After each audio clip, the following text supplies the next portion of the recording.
Welcome back into This Week in Hockey. Alex Ferrario with you as it is our pregame show leading you up to the All-Star Alumni game. Of course, Blues and NHL alumni in action here at Centene Ice Center.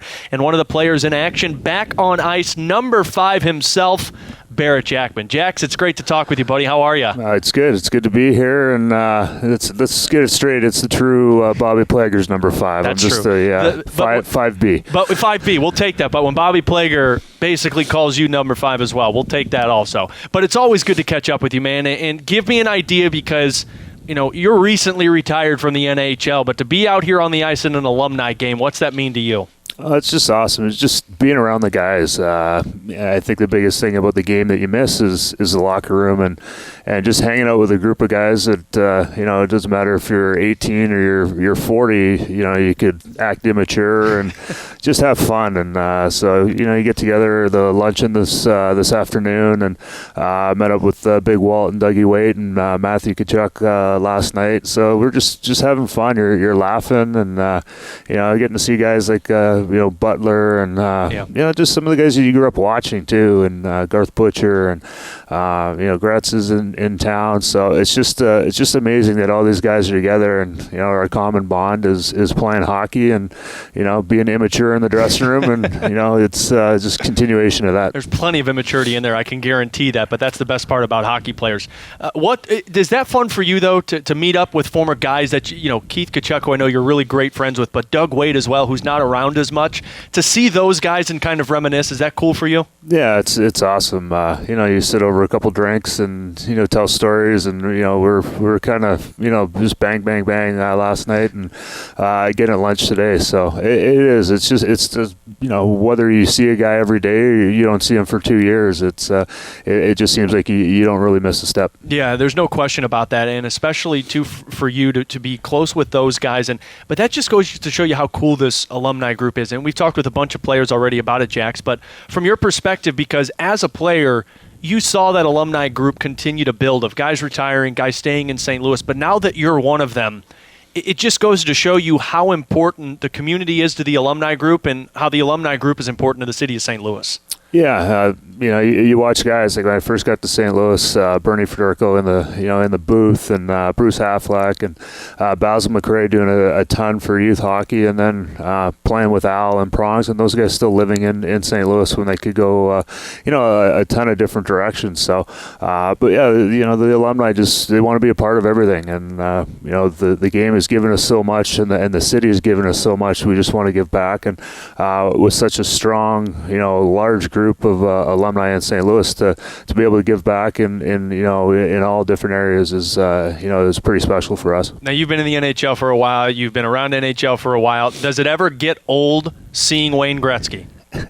It does not. No, I'm very, very privileged to actually have a place real close to him in Idaho, so that we spend our summers there. So I get to spend a lot of time with him, but you still sit there and listen to him talk about stories, and just you're in awe at every point. And he's an amazing person. He was an amazing player, but just a very special guy, and his family as well. It shows you though how big events like these are in St. Louis, and really, going back to that Winter Classic and in the alumni game that was played before that, Barret, and the Stanley Cup final and winning of the Cup, you see how big hockey is in St. Louis now, and it's continued to grow. But for something like this, when you have all of these alumni all-stars coming back and you have all-stars coming from around the NHL, the spotlight is on St. Louis, isn't it? Which is a really good thing to have. Yeah, the last couple of years have been amazing. Right from the alumni game at the Winter Classic with 45,000 people or 42, whatever it was, but to have that big of a showing, and then have the outdoor game and everybody just raving about how the city embraced visitors or anybody that was part of it, and it was a special experience. And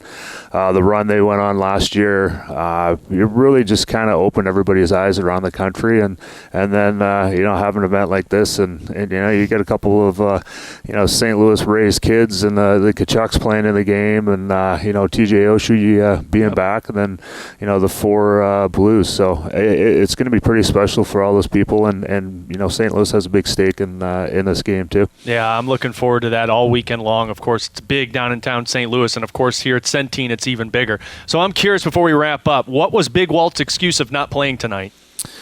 He wanted the focus to be on his kids, I think. Oh, okay. Yeah, he didn't want to score 6 goals in this game and then everybody be hyping him instead of Matthew and Brady. See, we were talking about this off air. I think it would have been very entertaining for Matthew and Brady here tonight if they were watching Big Walt in action. Yeah, if you've seen the picture, I don't know if it's going around, but yeah. the two boys when they're 2 and 4 years old and sitting with Big Walt at the All-Star game, it would have been pretty cool to recreate that here at the Alumni game. I think we need to recreate that somehow. So somebody needs to tell Big Walt Friday or Saturday need to be down on the ice on that boards. Barret, Jackman, it's great to catch up with you, man. It's going to be so much fun seeing that 5 fly around on the ice a little bit later on tonight, or maybe not fly around, maybe Probably not flying. Yeah, I'm going to ease into it. The only one that's going to be flying, we all know, is number 55, right? Oh, yeah. He's taking it too much. Oh, yeah. He's going to be talking about this for probably the next 10 years. I told him earlier, I said, I wonder if you're going to try and be the Red Berenson of the Alumni game. He's going to go out there and try and put up 7, right? And tell Red Berenson, hey, I just did that. Yeah, and he'll probably get beat up by Red Berenson tonight, too. So.